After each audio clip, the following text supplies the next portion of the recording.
is up from Las Vegas, and we're doing stuff and things. We're simulcasting to both Facebook and YouTube using Restream. Hopefully it works. The last time we tried this, it might have been a disaster, and we're going to be able to try to pull in your comments as they arrive. If they don't work, Logan's going to mess with it, and I also have access to your stuff on my phone, and we're getting comments. Karen Brown is the first from Facebook. All right, I want to talk about some stuff today. Logan and I were recording a bunch of little clips for you guys, and we started to notice a theme. And the theme is that we have been behaving like the most irrational species of animal on this planet when it comes to COVID-19.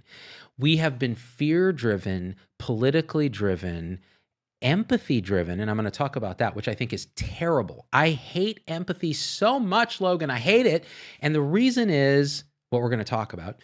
And in this mess, we have actually lost any rational dialogue, any ability to listen to scientists without assuming everybody's got an agenda, and without shaming people, whether it's about masks or whether it's about,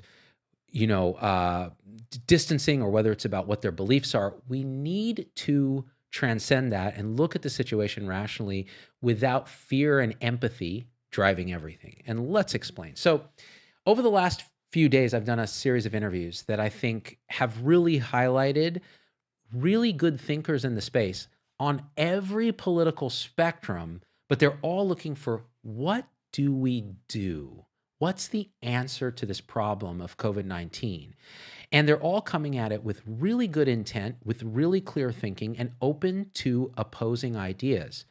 And so the first person we talked to was Vinay Prasad, and we were really talking about how science has been censored and how if you say something that's politically inexpedient, you can get canceled just for doing research that questions things in the wrong way, that violates dogma. That is a recipe for bad science. It's a recipe for shutting down conversation. What's driving it? I think, honestly, it's quite clear between cable news and the fact that, the mainstream media is actually a clickbait generator, and social media, which has polarized us into camps where everybody else is a NPC, a non-playable character in this video game of life, and you can do anything you want to them online. Everything people share on Facebook and these other platforms is a political polarized garbage piece. And if you look at mainstream media, every single piece has a deep bias one way or the other. What we're missing is just going, you know what? There's multiple sides to this. There's multiple ways to solve this problem using actually data, and you can interpret data differently, but we need to have the conversation assuming good intent on all sides. So that was Vinay Prasad. Then I had Monica Gandhi on my show from UCSF. Now, UCSF is classically, it's in a very liberal city, and I know because I trained there, right? A lot of the folks who are drawn there around issues of equity and justice and serving underserved populations and things like that. So that's kind of the political angle that people tend to come from. But what Monica said is, look, if you're looking at something like masks, and she's an infectious disease professor, what really becomes important is looking at data and understanding. Correlation doesn't always equal causation. So you start masks and the cases drop. Well, is that because masks cause cases to drop, or is it because they were dropping anyways?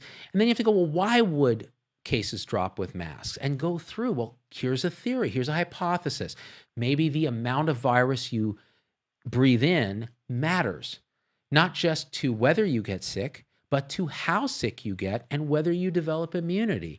And if that's true, it might be that we could ask maybe the average Joe to put a mask on if they can't socially distance, and that would act as a kind of almost a vaccine by allowing a low level of exposure, because we know cloth masks aren't perfect at preventing anything, but they allow a lowering of the viral count and thereby building up herd immunity, meaning immunity in the community. That means the virus can't spread around. Well, herd immunity has been politicized, because if someone like Dr. Scott Atlas tells the president, let's look at different herd immunity strategies, which he hasn't really directly said, but let's say he had said that, everyone's like, well, then herd immunity must be terrible if you're against the Trump administration, say, right? But what is herd immunity? And there's a video coming out on this. No, it's the resistance of the population to further infection, and it's not a single number. It varies based on Are people distancing? Are they wearing masks? How much innate immunity is in their community?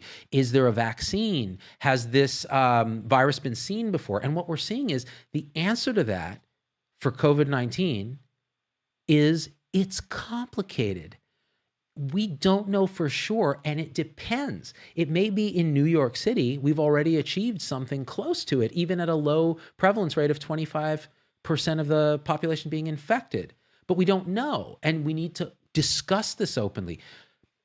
Even talking about natural herd immunity is a political dagger if you're triggered by that sort of talk. And why should that be? We ought to be rationally talking about every way to get out of this. And so Monica's approach was, well, with masking, and it doesn't have to be a mandate. It doesn't have to be you force the population to do anything. You say, listen, guys, this is why masking helps you, not just people around you, you, by lowering your viral inoculum that you're exposed to, making sure you don't get as sick, and if you do get infected, hopefully developing immunity. And again, this is a hypothesis, but let's say it's true. What's the downside of wearing masks? The people who say masks make you sick and all that, there's no evidence that's credible that says that's true. So let's talk about that, right? The next guest we had on our show is Dr. Jay Bhattacharya. So Jay, and by the way, I encourage you guys to go through and watch the full interviews for all of these. The transcripts are there on zdogmd.com, so you can read them if you don't want to listen and you don't have the time, or you can listen to them on iTunes or your favorite podcast platform at 3x or whatever speed you process information at, because they are the full nuanced discussions that the mainstream media will never, ever give you, because it doesn't generate clicks. You can't throw a clickbait title on it easily. And it shows the person talking as a thoughtful, rational, caring person who has something to share that can help you make decisions. Not a battle, not a political axe to grind, not a quick soundbite, not an attack, but science. And so Jay's interview was all about, hey, early on, he did some studies, co-authored some studies on how prevalent is this new SARS coronavirus in the community. And the Santa Clara study was the most controversial because there were questions about its methodology and how they recruited people and that sort of thing. BuzzFeed was attacking his family for helping recruit. I mean, it's crazy stuff. But the truth is, there's been replications in other trials, and they seem to, according to Jay, converge on a general prevalence in the community that says this thing was pretty widespread. So this idea that in the United States we were going to be able to squash it through suppression was far-fetched. But by knowing how far and wide the thing is spread, you can calculate how fatal really across all ages is it. And we know it's not equal. Elderly people, it's much more dangerous than young people, much more dangerous. For a young person, you are under 24, you're 36 times more likely to die in a car accident than you are to die of COVID. For an elderly person, you're twice as likely to die of COVID than you are to die in a car accident. It matters how old you are. But what Jay was saying is that means the infection fatality rate all around is somewhere between 2 and 3 in 1,000. That's 0.2 to 0.3%, 2 to 3 times on average a flu season, although we don't really know what flu's mortality is because of the way we calculate that data, all right? So that being said, you then have to ask rationally, okay, so what are the downsides of our response? The downsides of our response, and Logan, is there any main comments I should hit right now? Nothing. Logan's laughing at some of the comments, which is good. That's a good sign. How many people are watching right now? Can we even see it? 2,700 people across platforms. So in the middle of the day, that's really great. So the downside of our response has been our social fabric is fraying. We have people in the streets protesting. We have children not going to in-person school who are dependent on meals. We have a whole cadre of people that have lost their jobs. We have small businesses that will never return because of what's happened. We have ripped open the fabric of our lives and our society for a risk that in the beginning it wasn't clear, and of course we were scared, and we were doing anything we could to prevent a 3% mortality, which would have been devastating, millions of people dead just in the US. And it turns out that's not true. So now we need to look at this and go, okay, is it appropriate to shame people for not wearing masks? Is it appropriate to keep our schools closed? Is it appropriate to not allow hair salons to open with masking? Is it appropriate XXXXX? We don't know the answers, but we know that we better be asking these questions civilly. I'll tell you what I think. I think the answer to all of those is no, it's not appropriate, because we misunderstand risk. And the reason is, and this is what I brought up in the top of the show, empathy.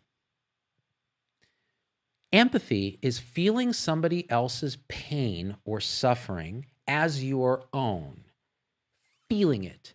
That's called affective empathy. When you feel someone else's pain, and this is very important to understand, you don't feel a whole tribe's pain. You don't feel a population's pain. You feel one or a small number of people's pain, because that's how empathy works. Empathy, as Paul Bloom has written, is a spotlight that shines on an individual. And that spotlight loves individuals that feel like the person trying to be empathic. Your same race, your same tribe, your same sex, a father if you're a father, a mother if you're a mother. You empathize with those folks much more than you empathize with someone starving in a far-off continent who has a different culture and a different look from you. So empathy already has this downside of being focused on tribe and individual and being so narrow. Now, the second problem is you feel that pain as yourself. Now, how does this apply to what's going on in COVID? Watch the news. Read an article. Doesn't matter. Pick your choice. Fox News, CNN. Let's start with CNN. CNN. Children are dying of COVID. They show a story of a young child who was otherwise okay, died of COVID, whatever, right? The whole story, right? And your heart goes out empathically to that family, to the child, as a parent. You feel it. And then what happens? Emotions well up, and you go, we better shut down those schools because this is terrible. We could have prevented this death. That's empathy, all right? And I'm using a CNN example because we'll go on the left, all right? Well, can you empathize with the hundreds of thousands of children who, by the way, are at very low risk from contracting this disease? The flu kills more children than COVID-19. Can you empathize with the thousands of children that are missing meals, that are experiencing anxiety and behavioral problems, that are stuck at home with abusive parents that normally they would have a relief, they'd go to school, that are forced to use technology going to a Taco Bell Wi-Fi because their parents can't afford internet at home, that are losing already the little bit of ground they've gained to rich kids who can hire tutors? Can you empathize with that? Can you empathize with that concept, that abstraction? Or do you empathize with the child on the ventilator and the parents crying? That's what the mainstream media sells you, is empathy. And what ends up happening? So much suffering in the world that could have been prevented if we ditched empathy for compassion. Compassion is love and understanding and concern in the face of suffering. And that means it can be broader. It never exhausts you like empathy. It doesn't burn you out. It is understanding someone's pain, not taking it as your own, and going, okay, what is the most compassionate thing that we can do to relieve the most suffering in the most people in the world? And that's what Jay Bhattacharya was talking about as a health economist. That's what he's concerned with, is compassion, not empathy. So what does the right do? Let's pick a Fox News thing. Oh, small business goes out of business because of COVID restrictions, where Nancy Pelosi goes and gets her hair done at a salon. Well, now what? You empathize with that small businessman who built his career over a whole lifetime of trying to make this thing happen. And now it's wiped out when actually the data says, well, probably the risk of infection in that facility if people wear masks isn't that high. But then you're emotional because, well, people aren't wearing masks and there's anti-maskers and this and this and this and emotion. We should open everything up. This thing's a hoax.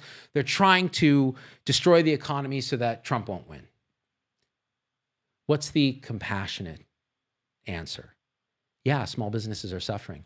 Maybe we should have used some of this money that we've squandered to support better and more directed our small businesses instead of Southwest or the big companies that were getting them. Maybe we should actually open up quickly based on the new data and maybe say, you know what, companies can decide, but masks are probably a good idea.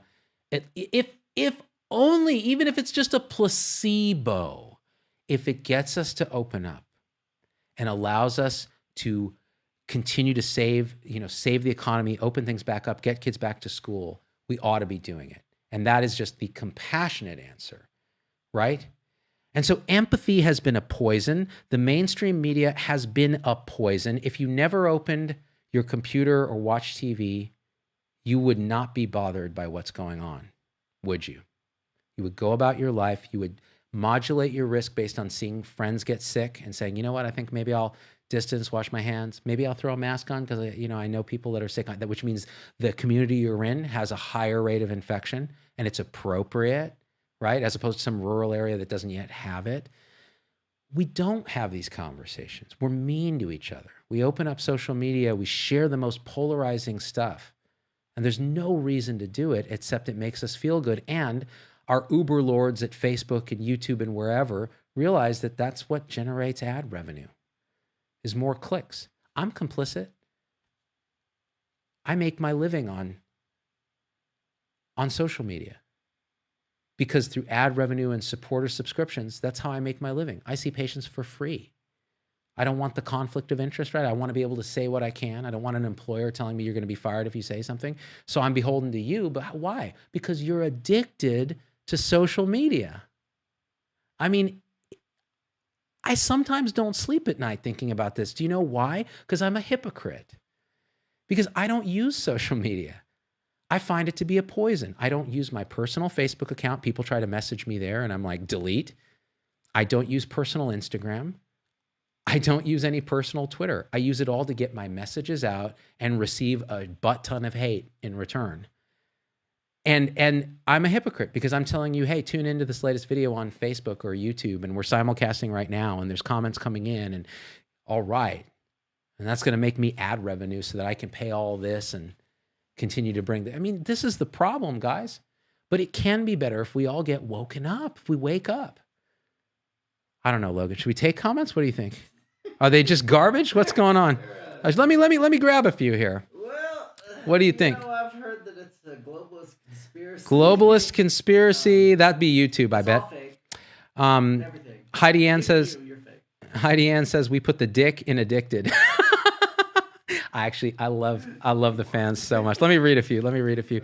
Common sense should prevail, but common sense can't be taught. So you have or don't. Well, Raylene, actually, common sense can sometimes fail us because the actual truth may be contrary to what our intuition says, which is why I think some people get criticized for going with intuition and then the science says something different. Now, remember, the science is also a bludgeon that the left likes to use. Like, why don't you believe in the science? Because what science are you believing in? Because there's science that says the infection fatality rate is much lower than you think, which means we ought to be opening up. Do you believe that science?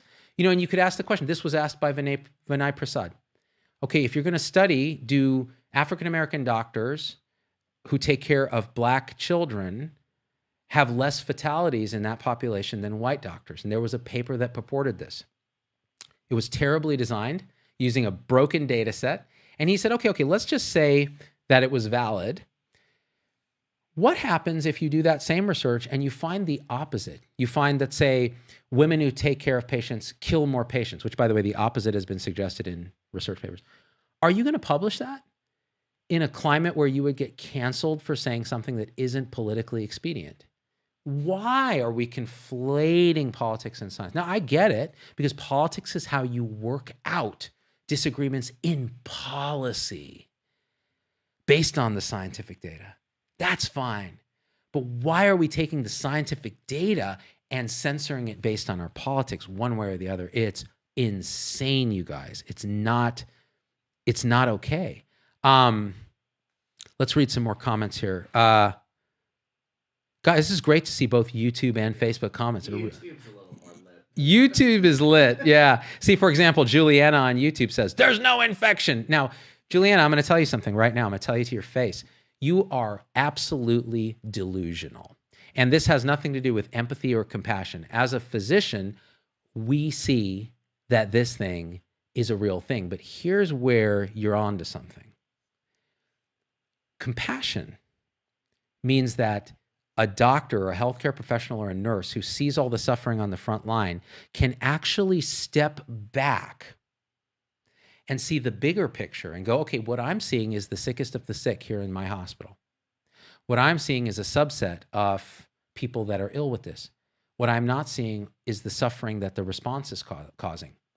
So instead of going out there shaming people for not wearing masks and tutting people to stay home and holding the entire population hostage based on what I'm seeing with empathy here, I'm going to look compassionately and go, okay, what's the bigger picture? I'm going to listen to all the data and I'm going to talk about it. Instead, what happens is we shame the F out of people, and then people like Juliana, who don't know any better, clearly say things like, there's no infection. That's a response to how idiotic our public health community, our communicators, and our leaders have been, period. If that exists, Juliana saying there's no infection, this is a fundamental failure of understanding and communication, because that is the single most ridiculous statement that anyone could make if you knew anything about what's actually going on. Hope that makes sense, and I hope I pissed everyone off. My dad's a doctor in the UK. Why don't you tell the truth? It's Juliana again. Oh, so your dad's a doctor, Juliana. Okay. In the UK, that has one of the highest per capita mortalities from coronavirus, which you'll deny that that data is correct. That's fine. We can argue about those things. Let's see. Mental health is suffering very badly, says Mike Tayu. Much worse than the virus now. I agree with you. I don't know about, I can't make assertions about what's worse and better because I don't have that data. You can't granularly get into mental health data. But you could say that I will tell you mental health is suffering because I get thousands of messages saying my mental health is suffering. Thank you for speaking rationally on the show, right? To try to at least not polarize it as much as you can, except for that it just called Juliana an idiot. So let's see, let's scroll down here. Alexandra says, Dr. Z, can you talk about why postpartum moms can't bring their newborns to appointments, but mothers can be present for peds appointments? What's the COVID logic? There isn't any if people are doing that, Alexandra. Infant newborns don't, the chances of dying from COVID as an infant newborn are like minus 1,000. It just doesn't happen in a realistic way. But how important is it for a kid to go, an infant to come to an appointment? Infinitely important. We're not vaccinating our children. Polio is going to come back. All the things we vaccinate against, we're not doing because people are scared to go to the doctor, and the doctor's, oh, don't bring your newborn. Come on, dude. How much fear can you propagate that's not based on science or compassion? It's based on bullshit empathy. Empathy. Oh, I saw once a story about a kid who got sick from COVID and gave it to their grandpa. It hurts. It hurts my heart, you guys. It really does. Logan, show me where on here you saw how many people are watching. Can you see it somewhere? Oh, great. Okay, good. So 3,000 people are still totally watching. That means we haven't pissed everyone off yet, or we have. Look at this, Langdon. Clicks, clicks, clicks equals dollars for this dick. This dick right here. I like that. UK mortality is 0.92%. Estimate for this year, 630,000 population, says Radislaw. 67 million data from end of August, 66%. I don't know what that means. I read something that it's a bunch of numbers, but I can't interpret them on the fly. Let's see. I've been able to bring my kiddo to all doctor's appointments, says Ashley MK. She needs to find a new doctor. That's right. You need to find a new doctor, right? And look, here's something. This is kind of important. Matt Sullivan says there's 2,600 of them on Facebook and the rest are on YouTube. That's cool. Anti-vaxxers. I'm going to come back to that. Hold on. Ben Smith, my attending in internal medicine said he won't recommend the Moderna vaccine if it comes to fruition. Perfect timing. Because the mRNA vaccines are too new and untested, how can we convince the public if doctors are skeptical? Ben Smith, great question. All right, let's talk about this. I'll tell you what, I agree with anti-vaxxers. Yes, I just said that. I agree with anti-vaxxers in the following sense. I'm pulling up your comments. Never take anything at face value. Worry about other motives for why people are doing things, including scientists and pharmaceutical companies and those kind of things, and question everything. Yes, absolutely. The difference between that and a hardcore anti-vaxxer who's made a living out of this, more or less, is that no data will ever convince the anti-vaxxer because they're not listening to data. They're listening to this. They've already made an emotional decision. They don't trust government. They don't trust corporations. They've somehow been hurt at some point in the past. Someone hasn't listened to them, a doctor, whatever it is. They perceive that their child was injured by vaccines when statistically it's more likely that it was something else that happened at the same time, for example, autism.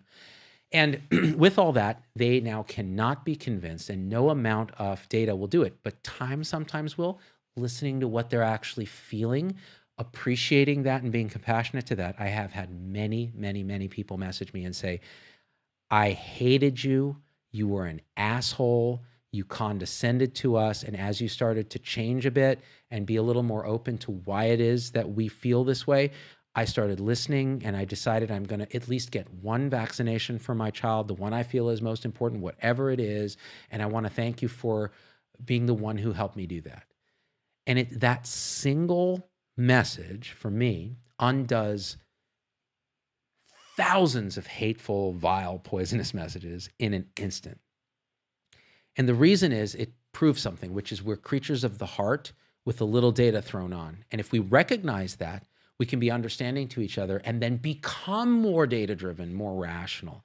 Now, this mRNA vaccination, I've talked to Paul Offit, who's a vaccine. He's hated by anti-vaxxers, and he and I agree. We're not going to take anything unless we look at the data and we're convinced they studied enough people, the safety signals were strong, and it's efficacious because a vaccine, unlike a lot of other medical interventions, is something you do to healthy people. Imagine the harm you could cause if you get it wrong, which is why everyone's saying, don't rush the vaccine. Now, here's where I will criticize directly the president's approach, all right? I'm not criticizing the president.